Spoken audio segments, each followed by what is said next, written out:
Greetings, everybody. You know what this room looks like.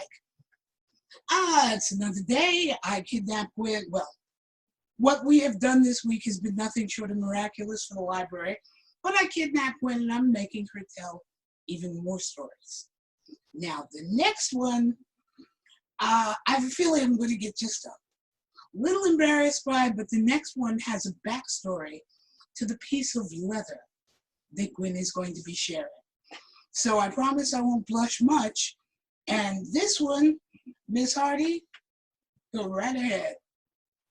Well, Mom says I have to go all the way back. I just can't start with a piece of leather. As many of you, I'm sure, probably started the same way I did. One of the first books that I was told to read was To Love, to Bathe, to Serve. So I did. And it fascinated me like I'm sure it fascinated a lot of you. Well, fast forward a little bit, one of the years after Miss World Leather, I had taken a road trip up and stayed with Mama Vi and Jill for about a week to 10 days or so. When I was there, I started cataloging all the magazines and everything that she had and stuff because she was notorious for buying duplicates because she didn't know what she had. So I helped her out there. And during the course of that week, later during the week and everything is when 12th night happened.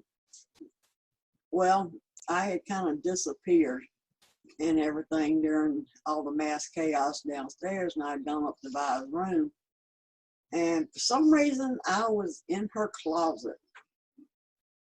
And not only did I find the big shackles that she used to have to wear to sleep in, and I thought I was going to get a full of muscle just trying to pick the darn things up. They were that heavy. But while I was in there, I ran across a shirt that she had that I really liked. And so I took it out and I laid it across her bed, and I went and asked for a Sharpie and a newspaper. And pretty much I attempted the best I could to draw out and trace the pattern of that shirt because, you know, I've tinkered around with leather work and stuff like that. And she thought I was nuts and everything, but by the time she came up and finally found where I was, because she was wondering where I disappeared off to, and I told her what I was doing. And there were two of these originally made because I really liked the shirt. The first one I made in red leather, and boy was it sharp. But I sold it off of eBay whenever it became too large for me. And this one I didn't sell because it's a hunter green, which is the boy colors. But this is the end result of that shirt that I found in her closet.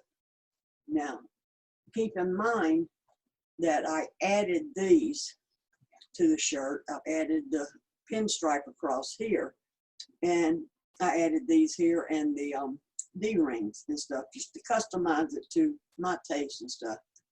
And I also did it on the back, making it stand out a little bit, you know, more and everything.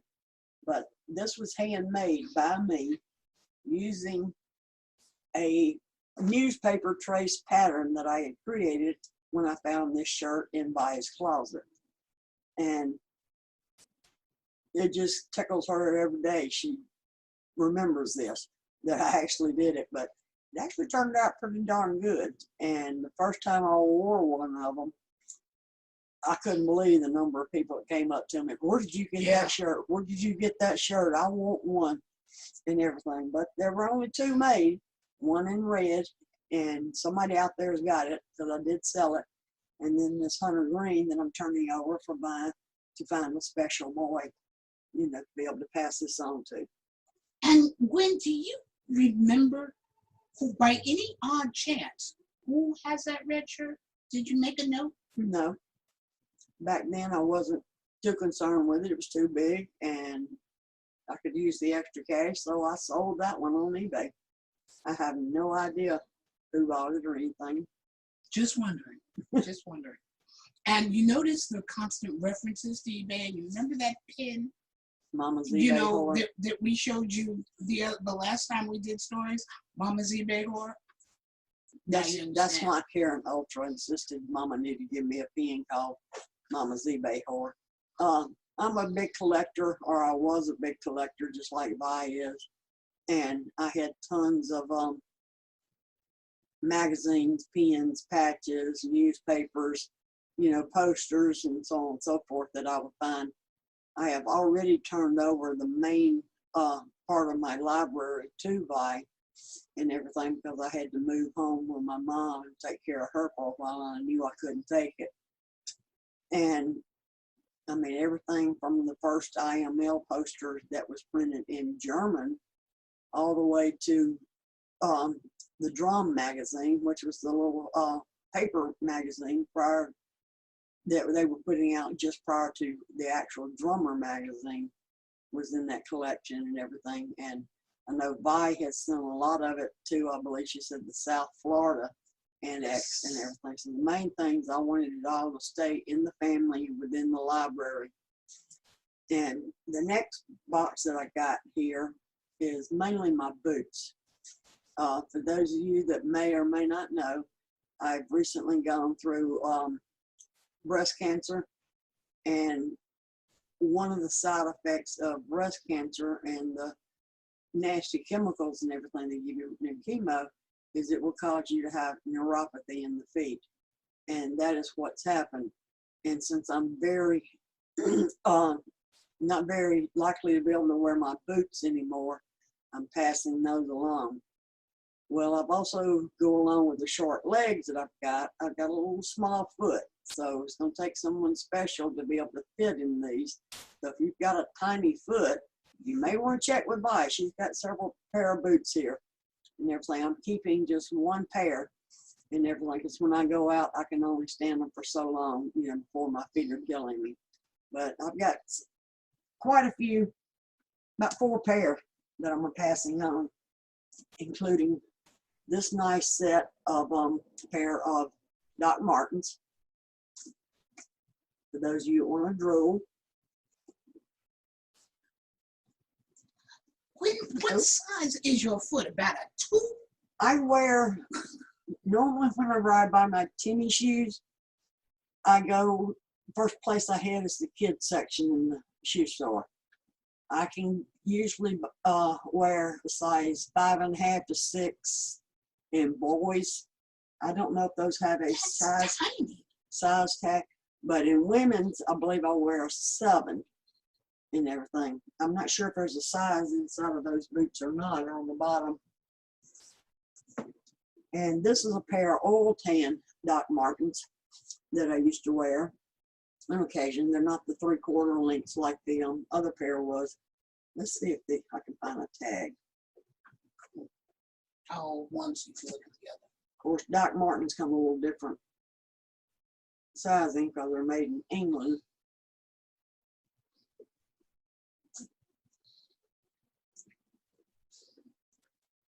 Sorry guys, I don't see a tag.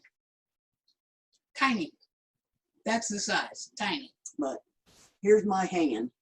So you see, it's not even 2 hand lengths. I got a tiny foot. So there's an oil tan pair. You'll be walking in some good footsteps, whoever gets these. This pair were given to me by my mistress, Karen McGee.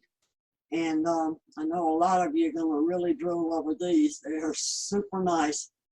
A knee-high pair of Doc Martens in excellent shape. And let's see if I can happen to see a size in these. I'll take this one. This says made in England, size 5.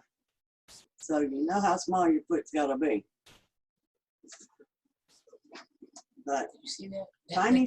Tiny foot, lovely pair of Doc Marten knee highs. Look at the insignia on the side. You can still see it beautifully pressed into the leather.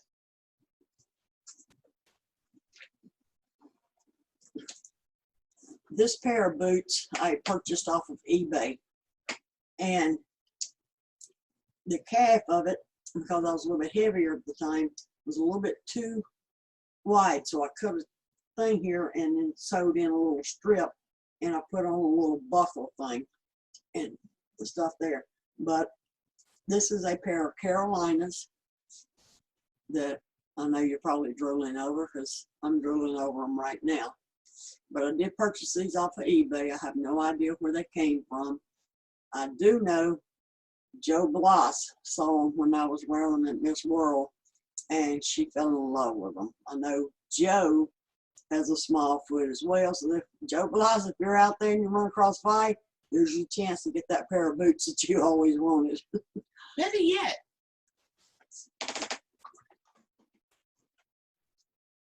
And it is let's try that. it is a size 6 in Carolinas.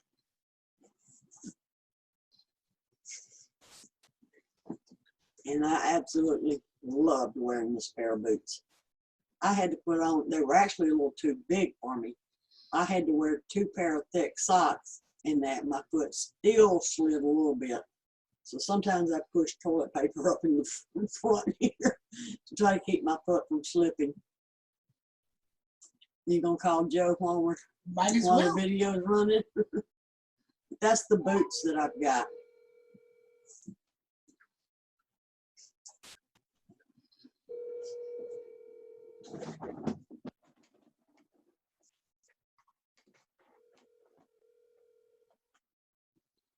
And I have just a couple of belts down here. And the last thing I got, and I got this out of a basket auction. And it's a pair of boxing trunks. You know, for boxing, size large, silk. By the way, my father was a boxer, so that is one of my interests on these. Joe, this is Vi, and I am sitting here with boy Gwen Hardy. Now, Gwen is telling stories, and one of the stories she was telling was about a pair of boots that you fell in love with way back during this world. Well, in telling the story of the fact that you fell in love with them, we decided, or actually Gwen decided, that now that she's passing these things on, the person she wanted to pass the boots on to was you. So while we were televising, we wanted to let you know that. So, Gwen, any special message for Joe? It's a size 6 Carolinas. You fell in love with them when you saw them. I know you've got a small foot, just like I got one, so I'm hoping a size 6 will fit you, and that you can take these and enjoy them for however long and pass them on, you know, later. Joe, they will be coming your way. That's cool. That's all the stuff in the bins that I brought up with me. I don't know if you want to talk about my thing over there with patches in it or what, or another video. We're going to do that in another video. For now, good folks, see you in the library.